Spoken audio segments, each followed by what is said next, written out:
Thank you so much, Silini, for your beautiful introduction. And I would like to thank Jeffrey Bawa Trust and also the Royal Thai Embassy, especially Kun Atit. This is the first time that I was a guest of the Royal Thai Embassy. I'm super excited to be here. And also, I'm a virgin, like I've never been to Sri Lanka before. This is also the first time in my life. Coming from Kochi, it was super exciting. And now I told all my Sri Lanka friends that now I know the difference between. Okay. I just leave it like that. Okay. So I tended to have so many slides. Every time when I have to give a talk for 40 minutes, I have 40 slides. Okay. So I try to do it 1 minute each. So okay, you already gave like introduction about the Jim Thompson house. People might have thought that who is Jim Thompson? So Jim Thompson, as Tilini previously briefly introduced, he's an American. Actually, he's kind of different, from Jeffrey Bawa. That Bawa started as a lawyer and then he became architect. But Jim Thompson was trained as architect at Princeton University, and he also spent some time practice as an architect in New York before he further his study in UPenn master degree. And then the war broke out, right? So he felt like, he doesn't really feel happy, to be like, hanging out with friends, or something like Great Gatsby, his life. Because, if you remember that the Great Gatsby has been written by F. Scott Fitzgerald, right? And he also went to Princeton. So this is his kind of circle. So he decided to join OSS. Actually, he decided to join the U.S. Army, and then someone from the OSS introduced him like, "Oh, why don't you join OSS?" Because most of the OSS officer, which is Office of Strategic Service, before they closed down after the World War II, and then they opened another office which is called CIA. Okay, so people always mistook Jim Thompson as he was CIA. No, it's not CIA. It's a COSS. So we have to kind of always defend Jim Thompson's status. He's not part of CIA. So what happened was when he decided after the war, he resigned from OSS and he come back to Thailand. And he's really kind of at the beginning he wanted to renovate the Oriental Hotel. If anyone's went to Thailand or interested in architect, you would know. And then it's kind of not happening because he has a fight with a very good friend, a German photographer, German Crow. And then German Crow, she was very interesting war photographers, woman, and she was the same generation of Man Ray. And she also went to Thailand as a war journalist. It was really interesting story. But then German Crow took over and she became the manager of the Oriental Hotel. And Jim Thompson, he's kind of like, okay, he didn't get into that architectures and also a hotel, but he's interested also in silk. Because he found the silk, production in the northeast of Thailand. So he found the weavers around the Bangkok area, which is where he built the house now. The weavers were the Muslim communities who came from Cambodia in the early Bangkok period, and they settled down along the canal. Actually, if any one of you has been to Bangkok, it was really right in the middle of the city, near Paragon, or Siam Square area. Okay, so this group of weavers, Jim, he decided to work with them, so that's why he decided to build a house there. And where's the house come from? The house came from Ayutthaya, which is the old capital of Thailand. Why he went to Ayutthaya? Because one of the weavers in that village, she came from Ayutthaya. So she took him to, you should go to Ayutthaya because we have very beautiful Thai house, and of course, the traditional Thai house, normally we build the house on stilts with teak wood, right? And it's always it's the tradition because we have a lot of flooded in Thailand. So what Jim Thompson did was he bought 6 houses.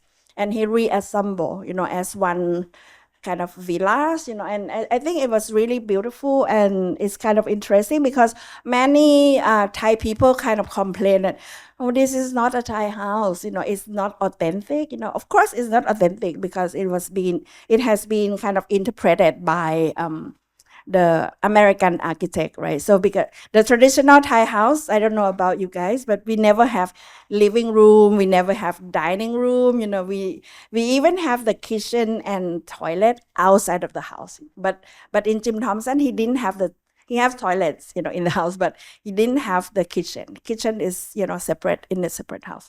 But this one, it has been finished around like 1959, when he started to also he began his company called Thai Silk Company, and then the one of the reason why the Jim Thompson silk has been very famous was he was working with, he took all the sample of the silk from Ban Kruo community, and he went back to New York to show to his friend, who happened to be the editor of the Harper Bazaar, Vogue magazine, and they kind of spread the words, and a few of his friends were like the costume designer of The King and I.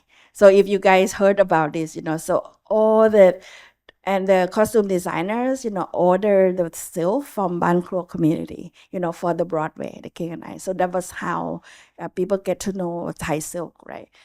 And then, so what happened was during 1967, after he opened the shop at Suravong, we still have the shop now. He opened the shop at the Suravong, 2 weeks after that. He decided to take a vacation in Cameron Highland in Malaysia with his friends in March 1967, and he never come back. And we don't know where he was up until now. If he's still alive, he would have been 120 years old.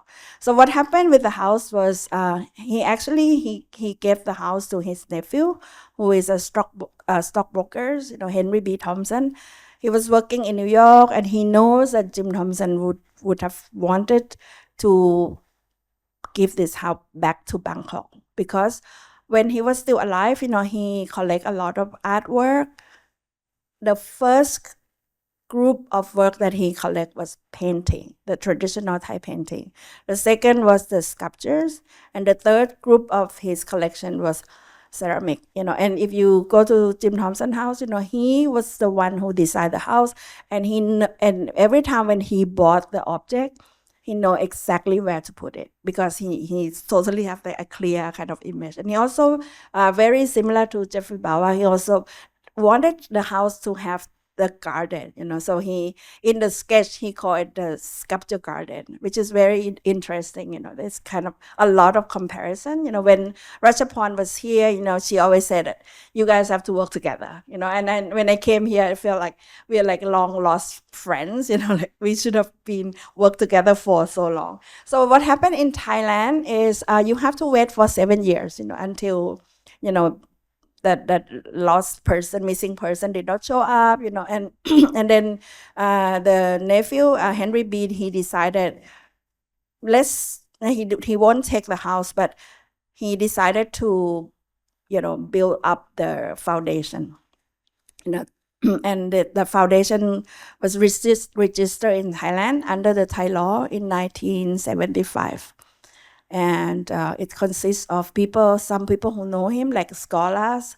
Some of them were lawyers, graduate from Yale, and he's a friend of Jim. And some of them are art historian, So I think it's a lot of like combination of local and international art historian and intellectuals. So that was the beginning of the James H.W. Thompson Foundation.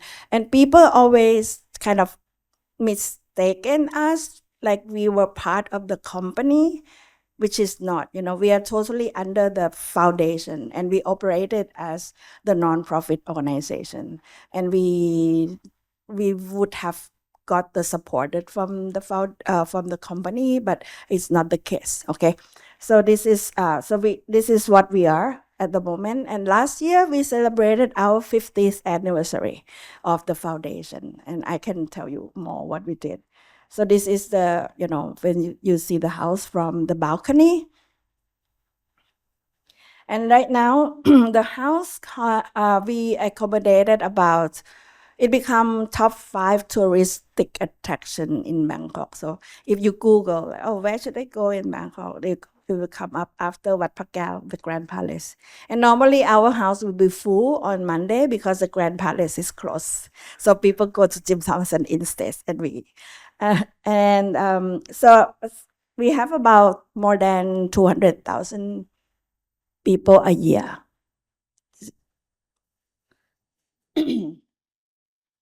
Okay, so tonight I'm going to, for me, because I'm working at the Jim Thompson Arts Center, so I'm going to speak from the Art Center point of view as a person who did not know him, when he disappeared. I was only 3 years old. I never met him. So I just heard the story about Jim Thompson, and it was really interesting, to just imagine, when you go to the house, like, this is how they live, and stuff like that. So when in 2000, around 2003, the Art Center has been open because we have a major problem because of the urban expansion in Bangkok. There was an expressway supposed to be built, and if that expressway has been, it happened, one of the column of the expressway will go directly to Jim Thompson living room. So for us, it was difficult because we cannot do anything because the Thai law, under as the foundation, you should not do any political activism. But the Ban Krua community next door, they protest the city, but we cannot protest.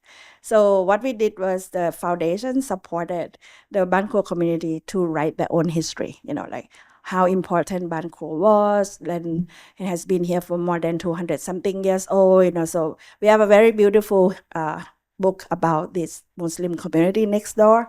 And then the board also decided they should do something which is more like connect to the local community, because Jim Thompson is very famous for tourists. Tourists come and go, tourists did not stay with us. The tourists will not help us to defend with the government. Please do not dismantle our house. So the board decided to open a gallery for textile.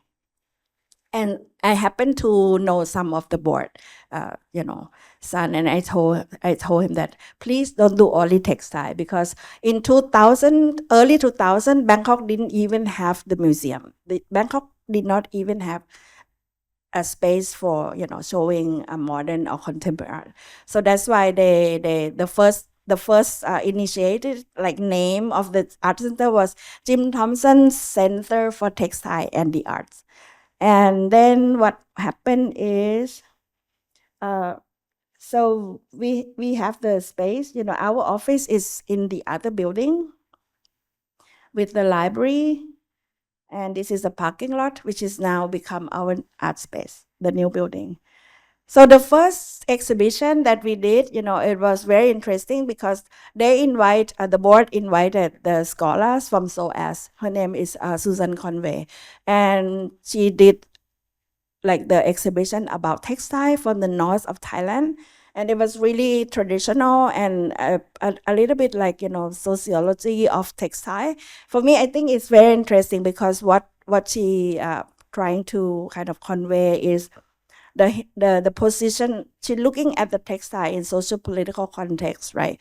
I mean, just the title "Power Dressing," is very interesting, and it's really opened my eye. And then after that, so we kind of alternate the show, from very traditional textile-based exhibition to something very contemporary. So we invited Pinari Sanpitak, who is now become our the board members.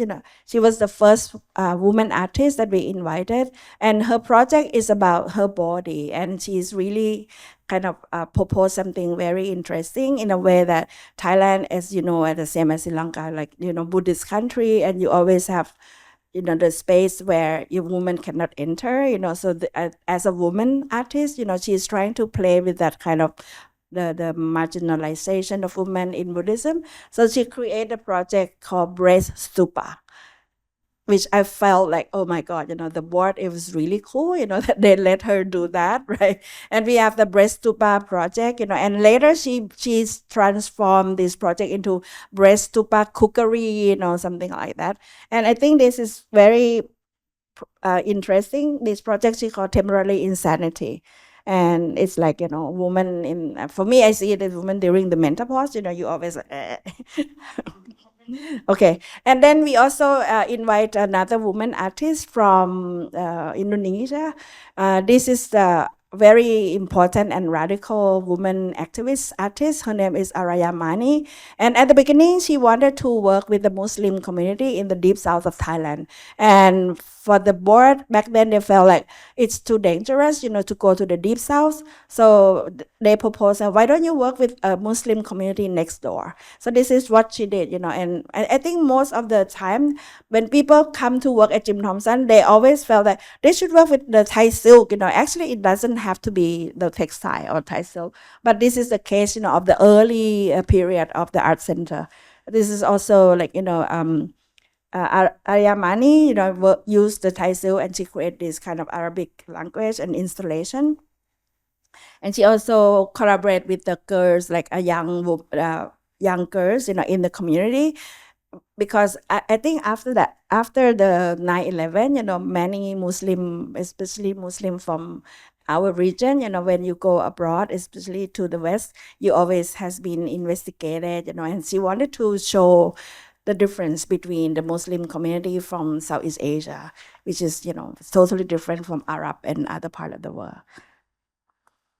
Okay, and then we mostly work with the international organization in Bangkok. For example, we work in the early period. We work a lot with the French institution, and later we more go towards we should not work only with the French embassy. We should work with other people as well. And later when I joined in 2007, I slowly engaged with both the Japanese, also the Goethe, and then, TECO and more organization later. So this is a project by AFA. It is the French organization that they always invited curators to work to kind of collaborate with artists and artisans. This project called Métissage, and I think it's quite interesting because it is the problem that I think everywhere where they have the problem, like many craftsmanship, in European city, is almost die. And then this project, the curator is quite interesting. He invite different artists to go to different company or some the craftsman, and collaborate with the craftsman. And this is how they call it métissage, right? And and after that, in the thing about Jim Thompson also in Thailand, we really have the problem of looking too much to the West, and we don't really know much in the region. So now around mid-2010, we have another kind of turning point in our region, which is Southeast Asia. I don't know if you know that during the 60s, especially the year that Jim Thompson disappears in 1967, Thailand, Philippines, Indonesia, Singapore, and Malaysia, we will form the Association of ASEAN, like a Southeast Asian nation, which is kind of assisted by the US to fight the communists, right? And this ASEAN, they have about three missions. One is, of course, politics. They always, really get towards that political agenda. And the other one is social culture, which they rarely work on these scales. And then economy, So 2015, they said, oh, let's do something like, AEC, like ASEAN Economic Community. And what does it mean, right? This ASEAN thing, so we kind of asking ourselves, what do we know about our friends? What do we know about the region? Not so much, we know a lot about the artists from Germany, from America. We know Duchamp, but I always ask myself and, my friends and my students, give me one name of Vietnamese artist, Who do you know from Burma? Who do you know from Laos? No one. So I think this is crisis, so we really have to work with our immediate neighbors. So just our neighbors, we don't know. So it means that we know nothing about South Asia. And we know nothing about, Sri Lanka artists. I know, for me in the 90s, I know only Anoli and Jakat, two names. And I think this is very interesting for me. So what we did is we trying to shift to regional perspective. And for us, it's very interesting framework. We not stop looking west, but we looking at the region. We work together, we invite artists to show in our space. We do sometimes solo show, we do sometimes group show of the artists from the region. This is my project. I'm doing the DFA, the Doctor of Fine Arts. It's like I have nothing to do. And back then, it was so confusing. If you remember Thailand, from 2006 onwards, I cannot understand my own society. What I know in the past, it didn't help. So I go back to school and I study, and then I think I help a little bit, and it's kind of, it's very interesting, to go back to school when you get older. So I recommend you guys, if you have nothing to do, when you're 40 something, if you have life crisis, go back to school. It's really help. Okay, this is my tip. So I got the Doctor of Fine Arts, and this is my thesis project. I was looking for the missing link between the region. Like what is the missing link? What is disrupted? During the colonial and the Cold War period. So this is what I'm interested in. I'm interested in the small narrative, of the curatorial practice in Southeast Asia. So this is my thesis, and I'm keep working on that topic up until now. So we have artists from Burma, from Laos, from Indonesia, from Vietnam, also Philippines, and we got a lot of educational program as well. We even have Benedict Anderson, coming. If you remember, like a very famous theorist who wrote about emerging communities. Before he passed away, he always come to hanging out with scholars in Thailand and Indonesia. And I think it was really helpful for me. When I remember before and after, when I went back to school, it is a time that I trying to combine this academia and artists, because if I don't know about Sri Lanka, but Thai artists, they don't really like to read. They love to look at only pictures. You can cut this. But I don't know about here, I think maybe South Asia is more intellectual. So we're trying to bring artists to read, and we're trying to encourage the academic people to look at art more than reading, so that's kind of where, and I think it's very interesting to bring this together. So what happened was, before COVID, we have a lot of people visiting the house. And the waiting is really long because we accept something like 15 people in each group. And I forgot, maybe it's the same as you guys, right? So we have the guide tour, but we have 4 languages. We have the guides in English, French, not German, Japanese, and Chinese. Yeah. So we have 4 languages. And then the board said, oh, well, let's create the new, like, bigger space for our audience.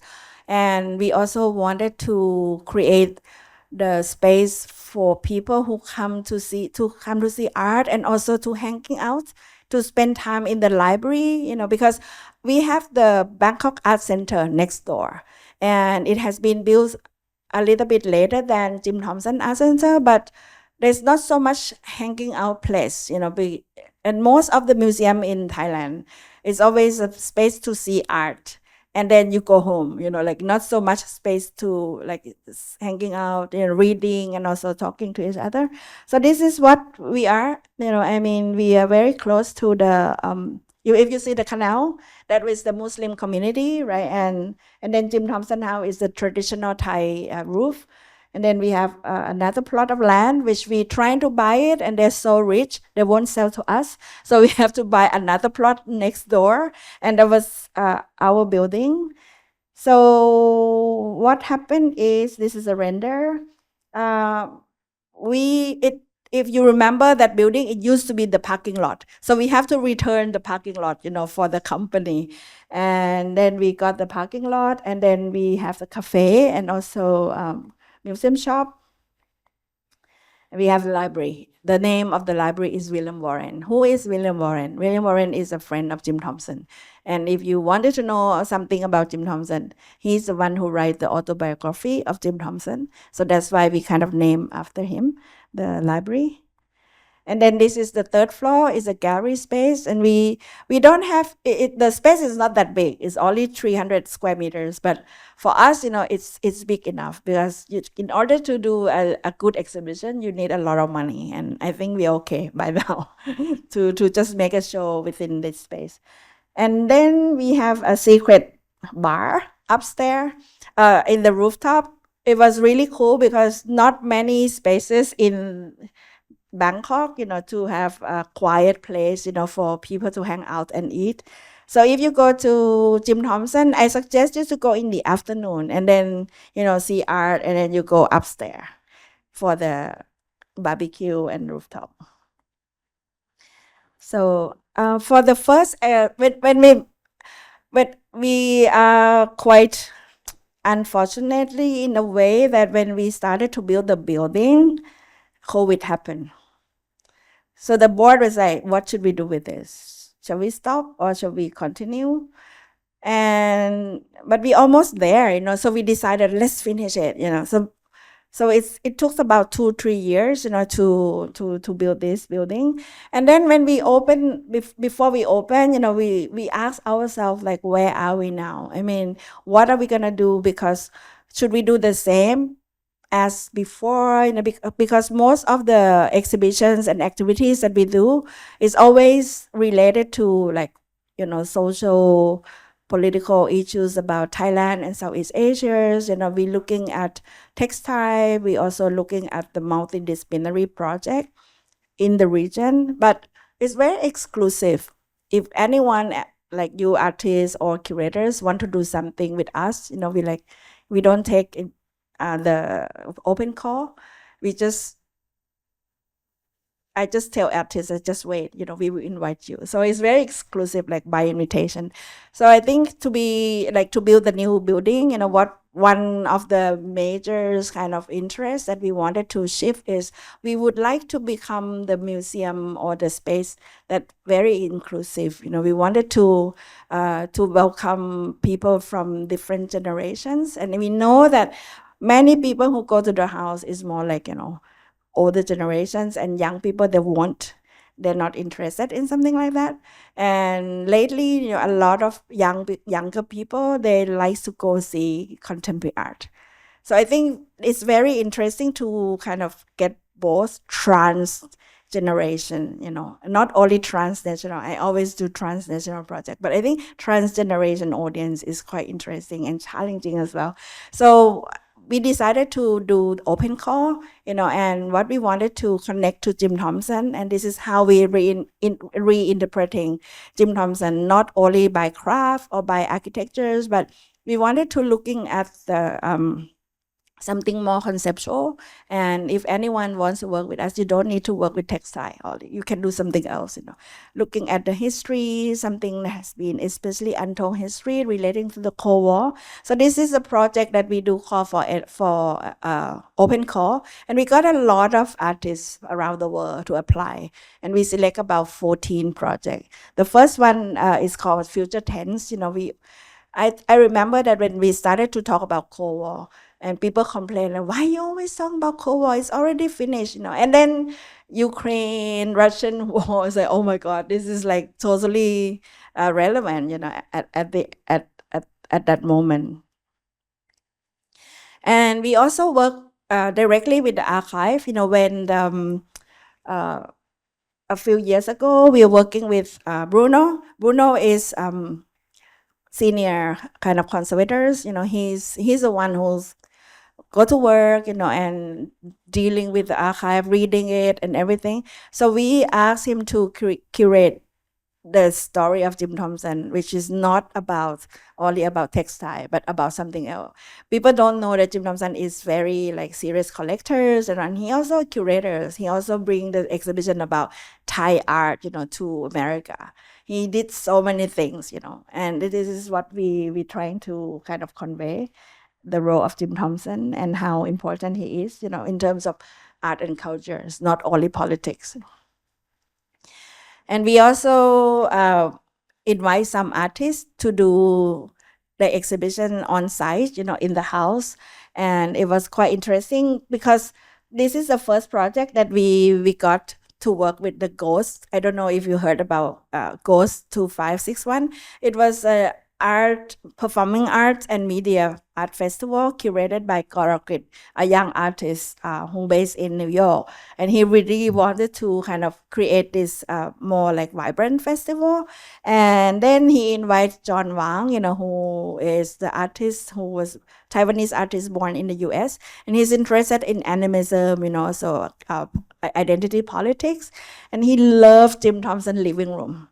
And what he saw was the beautiful faux nuts, the spirit from Burma. And he proposed that I want to do something about medium, and I want to do an installation inside the living room. So this is the first project that we managed to invite artists, do something site specific and something really related to the house. But I tell you, it's a really tough project. But at the end, we realized this. So what else?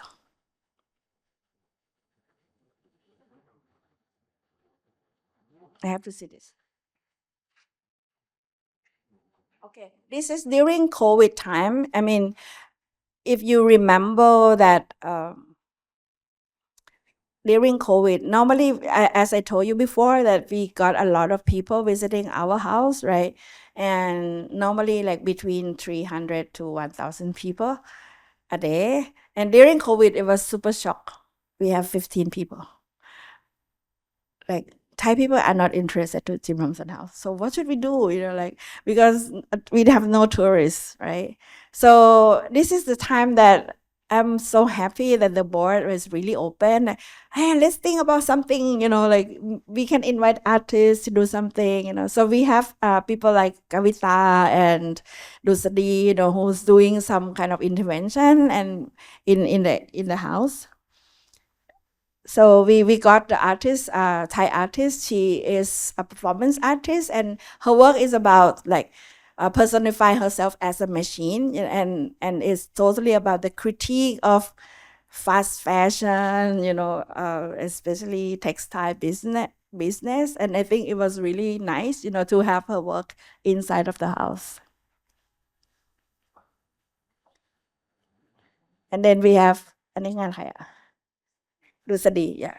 Dusadi is a ceramic artist, and we also invited him, to because we have a lot of ceramic at Jim Thompson, and we asked him to play with our collection. So sometimes, if you're the tourist, like you see something weird, which is this is not like from Ayutthaya or from like an ancient project, but for me, it was really nice, to see so many young artists nowadays. They're more interested in history. I think this is also a phenomena in Thailand because in the last 20 years, I would say 20 years, because our political turbulence started around 2006.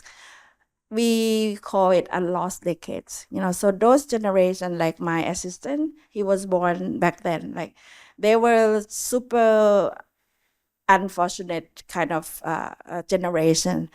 They were born during the totally polarized society, and then when they grow up, it was COVID. So they really did not have a kind of a chance to practice the social skill, but what they gained was the highly political awareness. This is what we got, and it means that the younger generation, they was really interested in going back to history, excavating the untold history, something that has not been told, in their own region, and also with the mainstream narrative in Thailand. And I think this is what we gain, from the last 2 centuries. The same as here. Lusadi, he's really much interested in the archaeological, so the way that he play with the ceramic, he just plays in our living room and also in the dining room.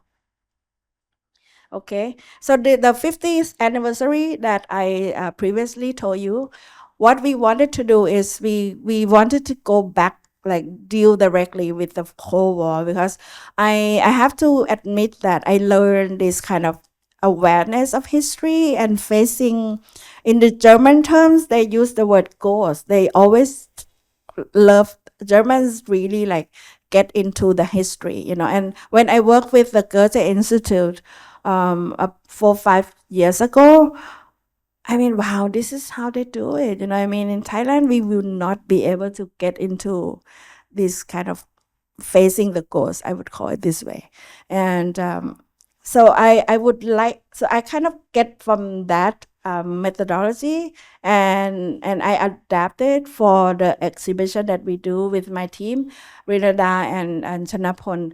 So we kind of curated the 50 years anniversary, and we working with the Ban Krua community, the old community. We work with the house, we work with the William Warren, and we also work with Bangkok Art and Culture Center. It was the first time that we worked together as an organization. And that museum, it was funded by the city. And I was so surprised that they also gave us money to do a show in that space, right? And what we did was we invited about 13 artists from Southeast Asia and Eurasia and Eastern European city. Why? Because for me, I would like to explore the remnants of the Cold War from both sides. Of course, we have the former communist country in Southeast Asia, but is it the same as Eurasia and post-Soviet country?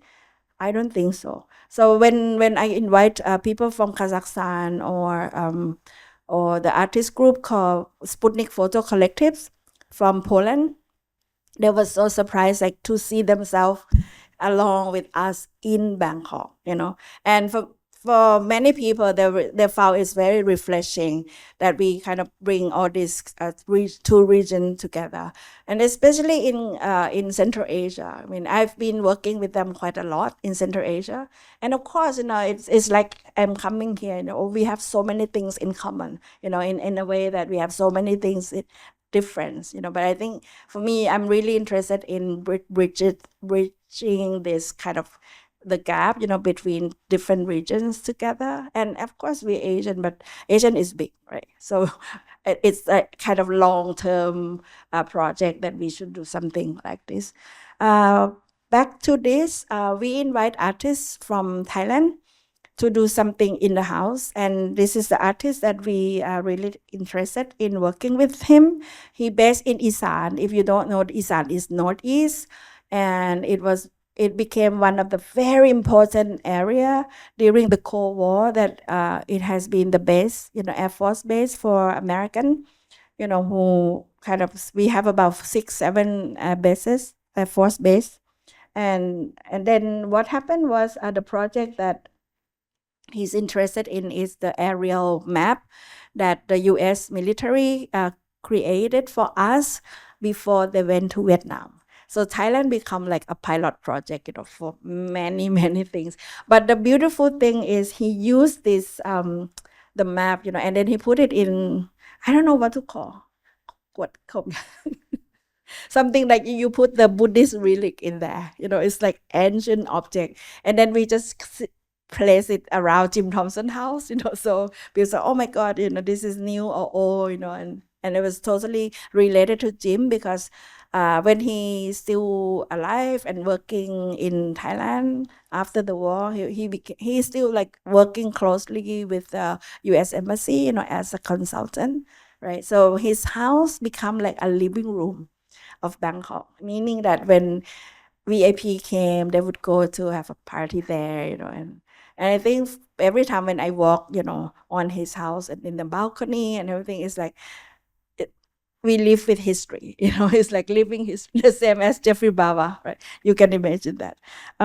Okay, and then he also like working, putting some of his painting in our painting pavilion, and his work is always about like the cover of the book or the magazine that has been published by American during the Cold War.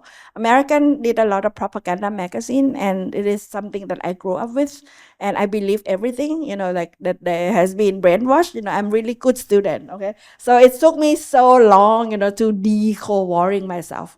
I'm doing this every day, okay? So this is part of the process, and I think it was really beautiful that, we brought this kind of stuff, and the artist, he's the one who said that I want to do it here, so when we brought artists in, we always we just opened the floor for them, so the house became like something that has been very static, and when we brought the artists in, it become a platform, it becomes something so fresh for us.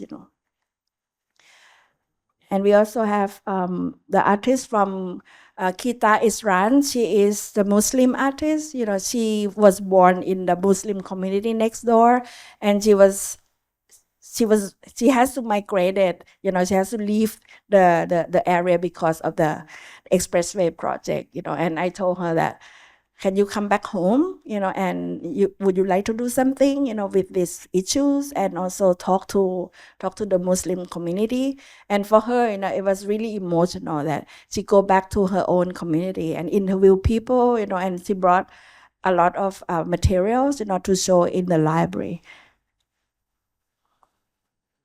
So about the educational program and public program, as I told you, I always wanted to bring two worlds, academic and artist world together. So we invited people like Matthew Phillips, who did an extensive thesis and research on Thailand in the Cold War, and he wrote a book about Thailand in the Cold War.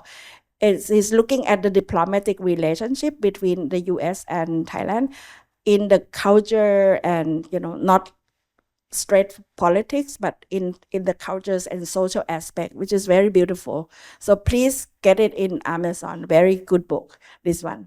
And then we have like many film screening and also like educational program throughout the exhibition.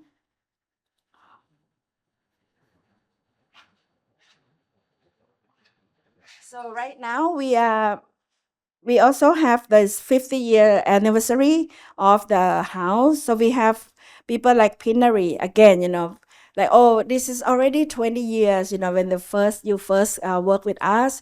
Also Breast Stupa, it started with Jim Thompson, and also to celebrate 50 years anniversary. Can you come back, and do something with us, as part of our gala? So she was really kind, to help us, as a board and also as an artist. And she also do some intervention in the house, which is very nice.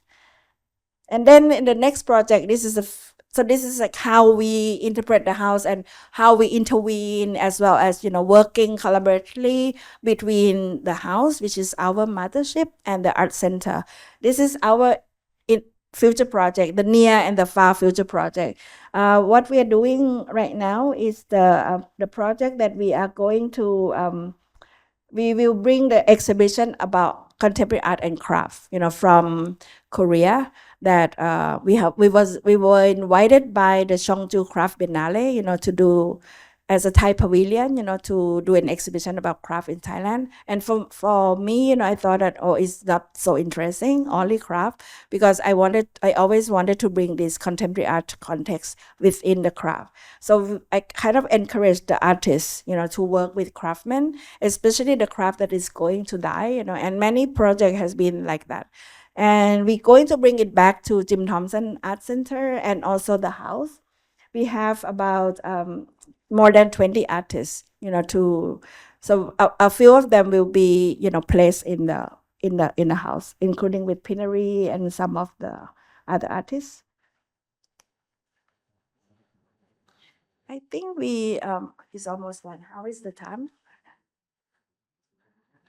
How many minutes I have? 10 more. Okay. So this is the interesting project because for us, even though I'm taking care of the art center, the house itself, as I told you, it was the mothership, but it's also an important for us, right? This is how and why the foundation exists. The major mission is just to kind of to take care of the house, but because the house is the wooden house, and it's 200, some of them is 200 years, and we always afraid, of if something happened, what should we do if something happened, blah blah blah. Okay, so we should really think about conservation. And then Rashapon is one of the key person who really pushed this agenda, like, no, we really have to start the conservation project. Like conservation for Bruno, what he did was conserve all the artifact, but the house itself is wood, right? If something happened, it cannot be replaced. So our theory is like, if anything happened, we should be able to replace this house. So this is our ultimate goal. So what we did was we invite the conservation team. They are teaching at Chulalongkorn University next door, and they formed the team. To do something like to do like not only investigating the house, to study where the house come from, but also they use very elaborated kind of strategy, to documenting and also to like scan the house, blah blah blah, and this is what we got.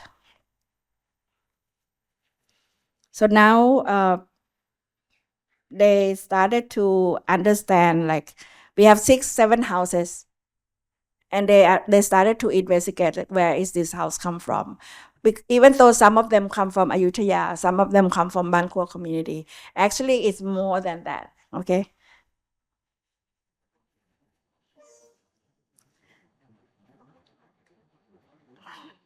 And this is the timeline, of each house, where it's come from, and also, how it has been transformed to something else. Because some of them we thought that it's the house from the community, but actually it came from the temple.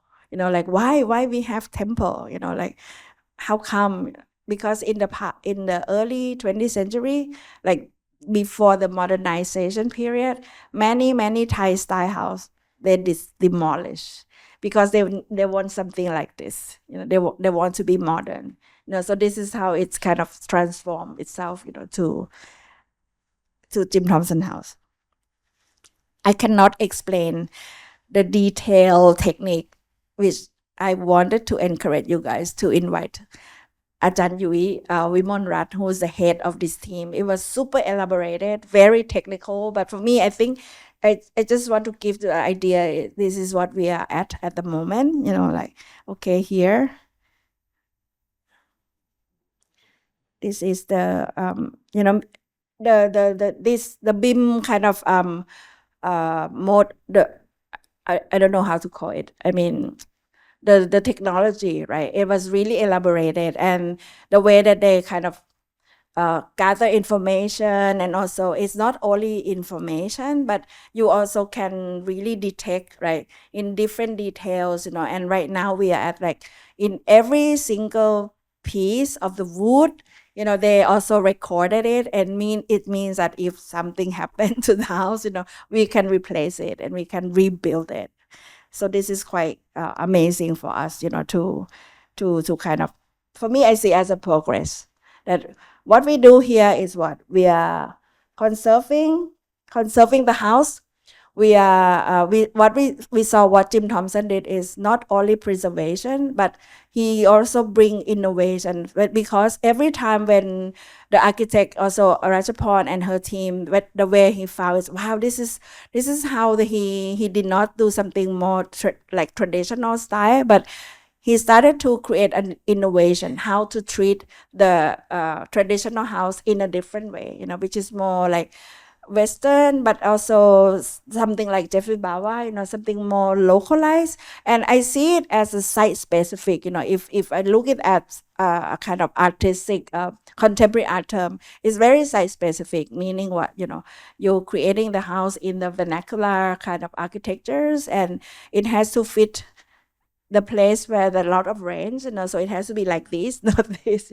So when Thailand started to build the modern style, they really suffer with the rain. Sometimes it's leaking, blah, blah, blah.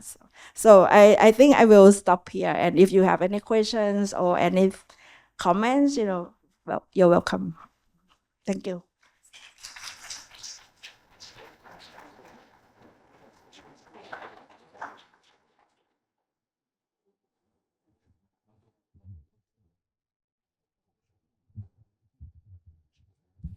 Does anyone have any questions for Gridthiya?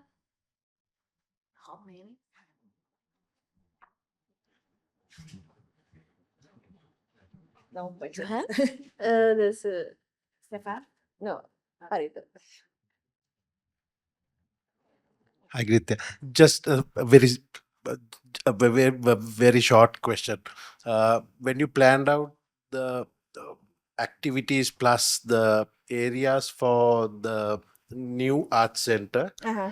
was the cafeteria and the library and whatever that we saw there planned sequentially, or was it put together at the start? It's Everything we at prepare once? from the start, because we have a small library, and then we need a bigger space, right? And we also have event space for people to use for something like this, and also uh, for the wedding, like more like multifunctional space. Yeah.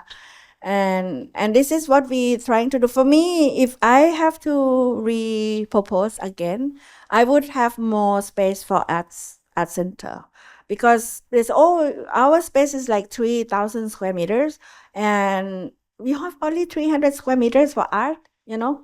I think it's a little bit too small. Yeah, but at the end, I felt like, no, maybe it's good idea to have 200 square meters, because we don't have a lot of money, to run this space. Yeah, but we have a big library, and our library is something that we don't want to follow the normal library. Most of the library, like, oh, you cannot bring the food, right? You cannot sleep. Like for us, we have like big kind of space that people can lie down, and then you can read book, and you also can bring drink. Yeah. Thanks. Thank you. Thank you.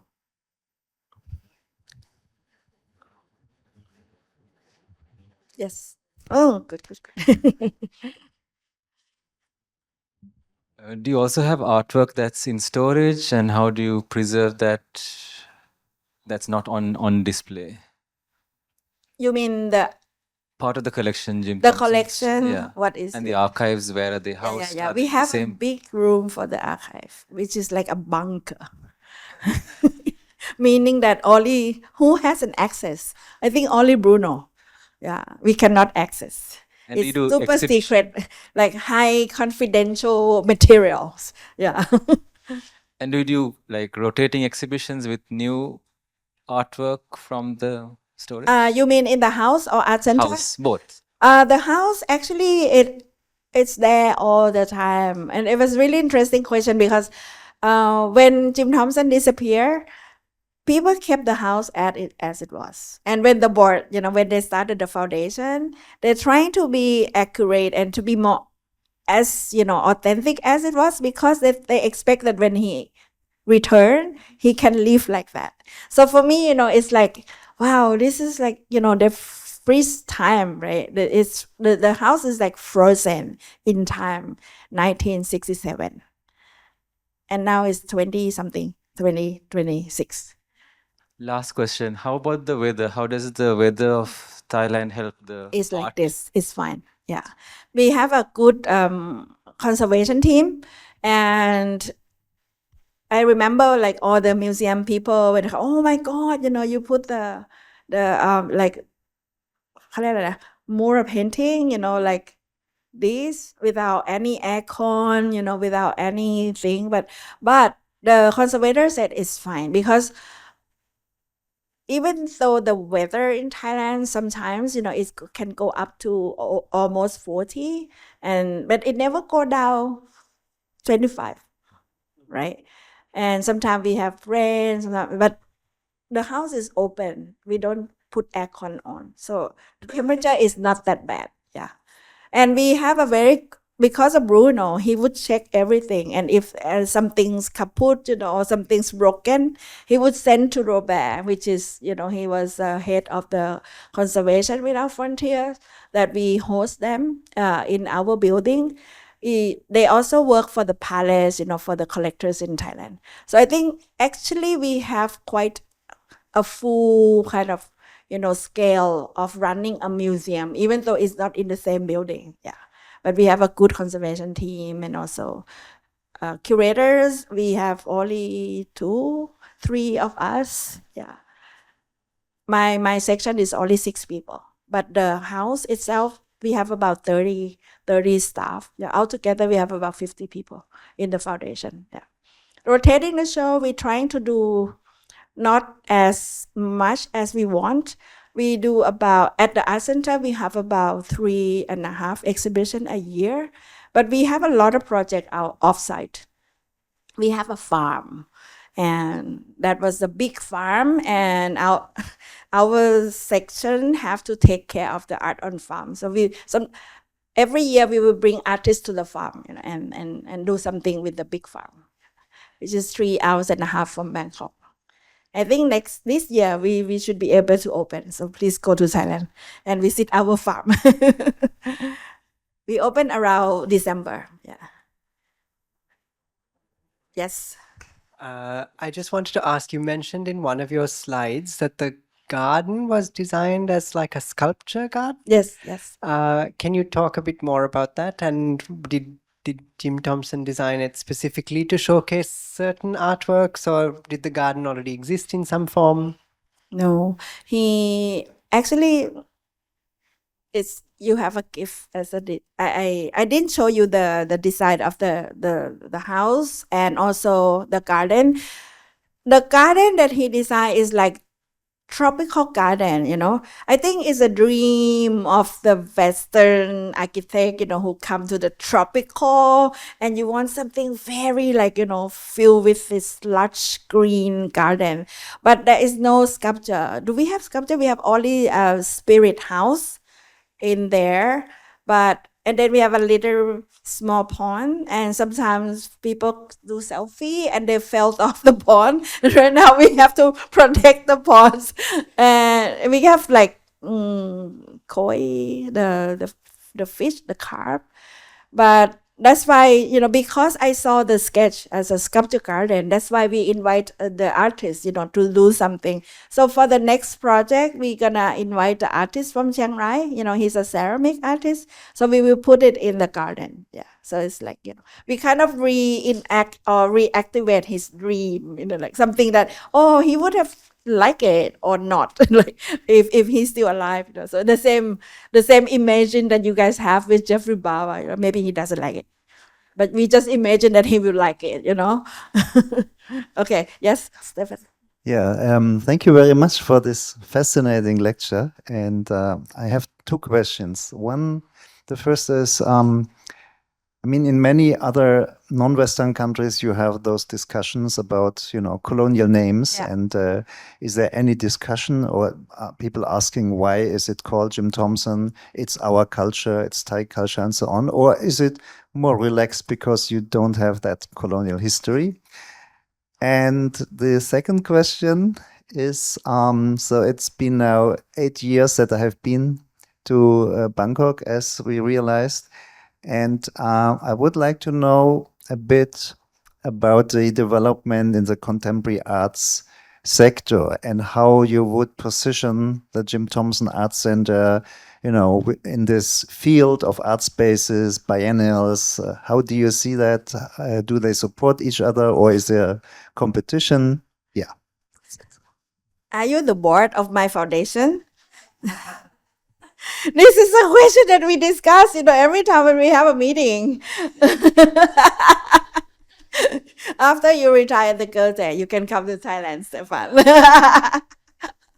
I think this is very interesting question. I've been, talking about this question all the time about, Thailand as not being colonized, and we also have this kind of critique of the grand narrative, of our history. But actually, recently we've been talking because of this academic kind of, orientation.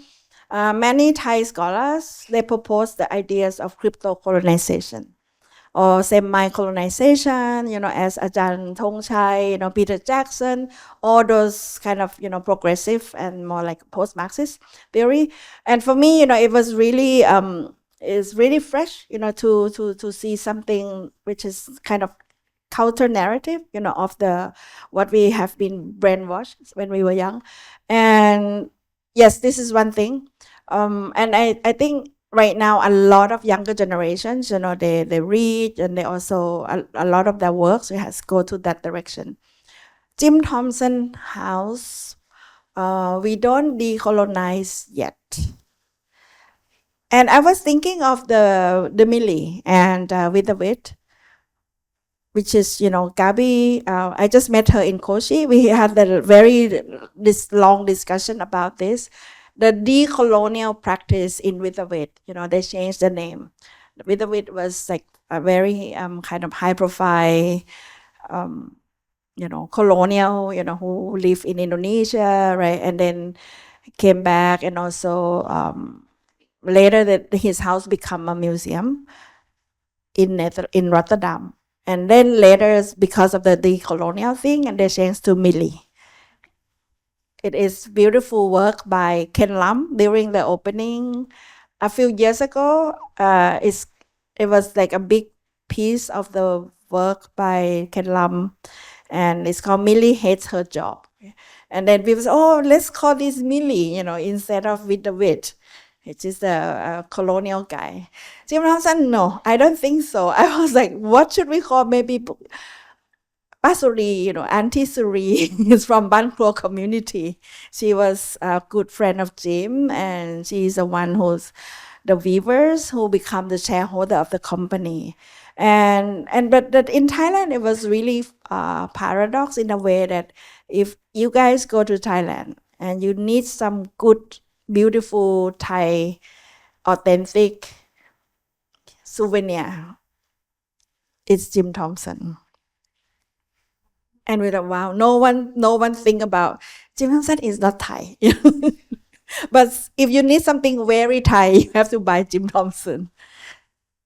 This is the paradox that we live in. Yeah, I cannot answer this question when it will happen. Yeah, but it's a matter of branding. I think the company will have a problem with that, right? And what is the second question? The landscape. I remember. Yeah.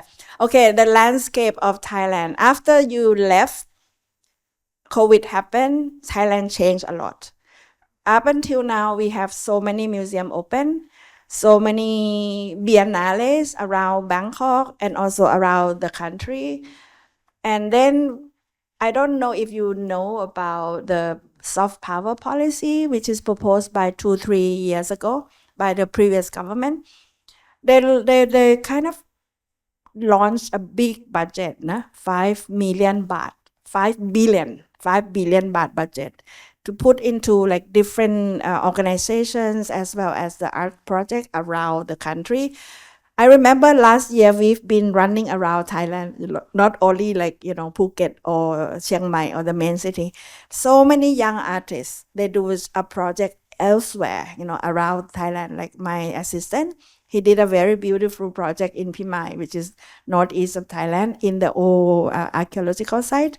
So that with that kind of project and budget, young artists, they had a chance to do so many things outside of Bangkok. So the whole idea of decentralization of the art activities are there. And I don't think it will be subsided because of the new government. We don't know if they're going to continue or not, but hopefully they understand how important soft power is and was and will be.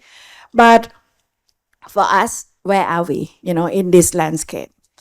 we ask ourselves like, what are we? Why we still exist? Are we still relevant? Because next door we have a bigger space, like 20,000 square meters, and then deep open, and then like so many museums open. Next year there will be 2 more museums open. In the end of this year, 2 more museums open. Okay, so this is Thailand now. So for us, I always tell this story to people. We got the project from, like, we always invite guest curators. Sometimes we do like only 1 or 2 shows a year by ourselves. So a young guest curator from Hong Kong, she was working with M+, and she told me like, you know what, this kind of show I cannot do elsewhere. Only at Jim Thompson I can do it. And many exhibitions, they do it here with us. And I said, wow, now I know who I am. I think we are the alternative institution, that we can offer something. We can be oasis. We can be culture oasis for not only Thai people and people around the world in Bangkok. We can be culture oasis and contemporary art oasis for our friends, who can do something elsewhere. But unfortunately, we cannot be oasis for our Thai artists because they cannot say something that they cannot say. So other people have to be oasis for us. So I think this is the beautiful thing about, working in the contemporary arts world. Yes. Thank you for that riveting talk. Maybe part of your OSS strategy is your idea of bridging different regions and kind of filling those gaps and weaving it, and using specifically the house to be that living platform to showcase that. How are you able to convince maybe the board or the thinking of conservation as freezing time to actually making this living, breathing, ever-changing thing? Was that an easy kind of conviction or movement or transition for conservation, or was it a very difficult one? In the 90s, it's very tough. I mean, in 2000, it's very tough because the old board is still alive. You know what I mean, right? So some of people who know Jim Thompson still alive, and he was like, no, you cannot do this, you cannot do that. And then time passed. Don't laugh. They just want to freeze the time. But now I have super cool board. I'm here because of my board tell me to come here. Rajapon and another board of mine, he's like super cool as well. He even want to do something more radical. We are the one who tell him like, stop, you should not do this. So we become very conservative, comparing to our board. They're really cool. Yeah. I'm so happy. And I think we are very lucky to have the very, not so young, like kind of mixed transgenerational board. We have Pinari as an artist, we have Rajapon, architect, and we have Eric Booth, who's also collectors, and he's a founder of the Mayem Contemporary Art Museum. We have David Tay, who is now he's teaching art history in US, and also the director of the Thailand Biennale in Phuket. So it's kind of combination of art people and artists and also academic. But in the old board, Jim Thompson friend is really tough. So they always condemn us like, you are not interested in traditional Thai art, so no, it takes time. So that's why after the old board passed away, we're trying to shake the house a little bit, like, okay. But of course, we do conservation, right? So we thought that Jim Thompson House, at the end, it's part of the landscape of Bangkok. It's very kind of interesting that it's a manifestation of the Cold War. But if you go to Thailand tomorrow, I suggest you to see Jim Thompson House and Suan Pakat Palace. That was real. That is authentic Thai house. You should see both, and then you compare, like, what is the difference? And I think it was really nice, to see the authentic one and also the interpretation, the Thai house that has been interpreted by American architect. Yeah. this is Thailand also, it's still very open, but I think back then people also complained, like, this is not Thai house, like, why he put the Buddha image in the house, so this is like very interesting time as well, when the Westerners also, people came, and then brought the Buddha image, right, to the museum. This is another talk. We should do the big conference on this. Okay. Maybe. Thank you, Gridthiya, for this wonderful talk. Thank you, everybody, for joining us today. We have some refreshments, so you can hang back and speak to Gridthiya. We also have Rindara from the Jim Thompson Arts Center and Chitpong also. So please stay back and mingle. Thank you. ขอบคุณค่ะ I have to thank again, Jeffrey Bawa and the Royal Thai Embassy, and I wish to see you guys in Bangkok, or I come back again here. Yeah, thank you ค่ะ ขอบคุณค่ะ